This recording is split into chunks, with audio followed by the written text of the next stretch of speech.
Welcome to the course on Python for data analytics, machine learning and generative AI.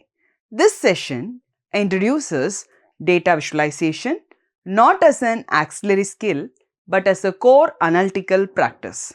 In this video, we will cover the imperatives of visualization, the Python visualization landscape, Matplotlib the architect, Pandas visualization, Seaborn statistical beauty, and Plotly the interactive revolution. By the end of the session, you will have developed a structured understanding of data visualization as an analytical practice rather than a mechanical task, and also you will be able to explain why visualization matters not only for communication but for reasoning itself. Data by itself does not explain anything. Numbers become meaningful only when we represent them properly.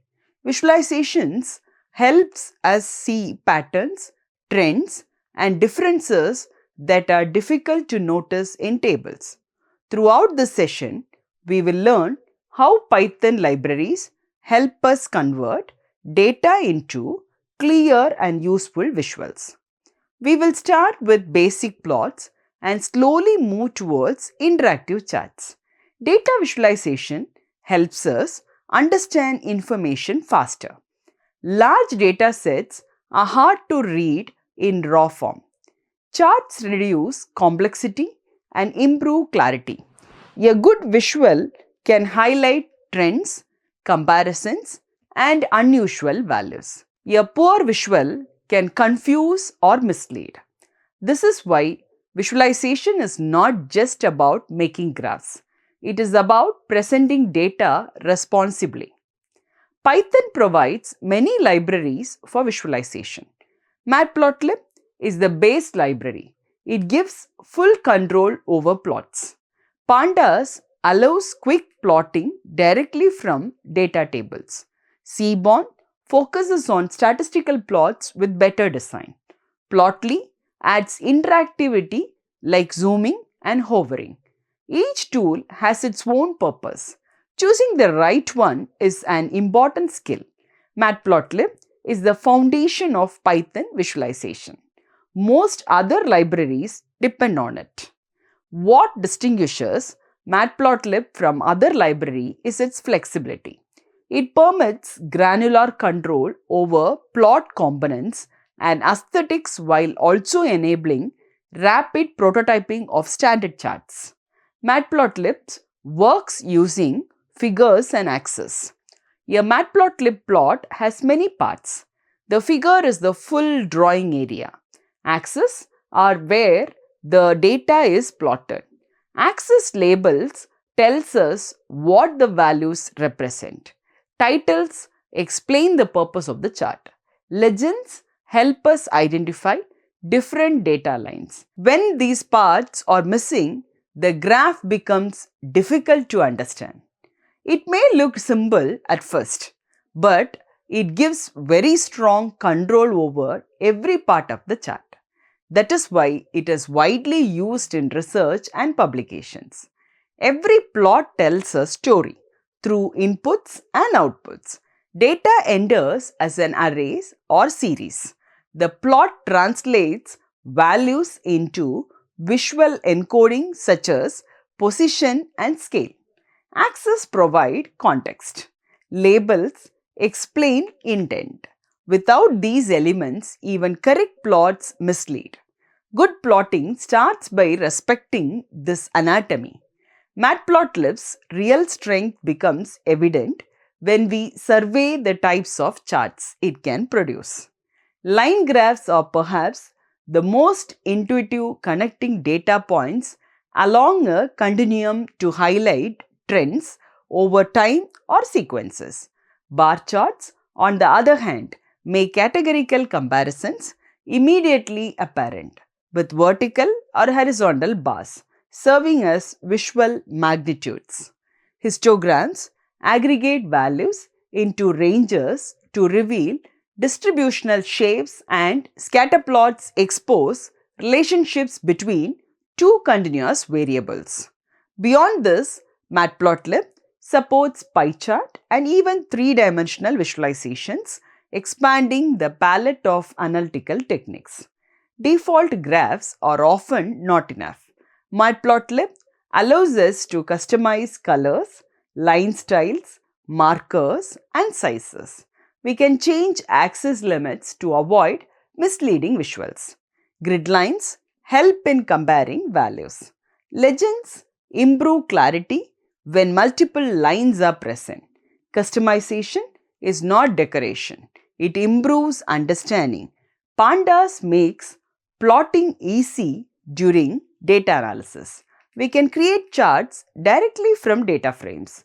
Line plots, bar charts, histograms, box plots, and scatter plots are supported. This saves time during exploratory analysis. Pandas uses Matplotlib in the background, so we still get good control. It is useful when we want quick insights from data. Using the plot of method on a data frame, a variety of common chart types emerge naturally from the same interface through kind of chart passed through plot. Seaborn's interface simplifies complex visuals like relational plots, distribution plots, and categorical comparisons without losing analytical depth. Seaborn is built on top of Matplotlib. It is designed for statistical analysis. Seaborn plots help us understand distributions and relationships. It provides box plots, violin plots, heat maps, and pair plots. Default colors and styles are clean and readable. Seaborn is useful when we want to analyze patterns, not just display data. Seaborn's strength lies not just in breadth, but in design philosophy. Default themes and color palettes are chosen to enhance interpretability out of the box. Yet customization through parameters like hue, style, and palette gives analysts precise control. This balance of convenience and rigor makes Seaborn a compelling choice when the goal is to uncover patterns quickly, articulate statistical narratives visually, and integrate with Python data science workflows. Plotly represents a shift in how we engage with data. Unlike static charts, every visual in Plotly is inherently interactive. Built-in features such as zooming, panning, hover tooltips, and responsive legends invite exploration. Charts support zooming, planning, and hover details. Users can explore data instead of only viewing it. The library is not merely a plotting toolkit, it is a canvas for data interrogation, supporting line charts, bar graphs, histograms, scatter plots, pie charts, and beyond. Importantly, Plotly integrates seamlessly with environments such as Jupyter Notebook and Dash applications for dashboards. This means that interactive visuals can serve analytical investigations as well as real-time decision context. At the heart of Plotly are two complementary modules that cater to different analytical intents. Plotly Express is a high-level API designed for rapid visualization generation with a concise syntax. A single function call can provide a complex visual with meaningful defaults. Graph objects give detailed control over every element. Plotly.graph_objects offer a more detailed, object-oriented interface, enabling granular control over every visual element, from trace structure to layout configuration. Beginners usually start with Plotly Express. Advanced users use graph objects for fine-tuning. This dual-layer architecture positions Plotly as both accessible for beginners and flexible for advanced users. Both approaches are part of the same library. Plotly supports advanced charts.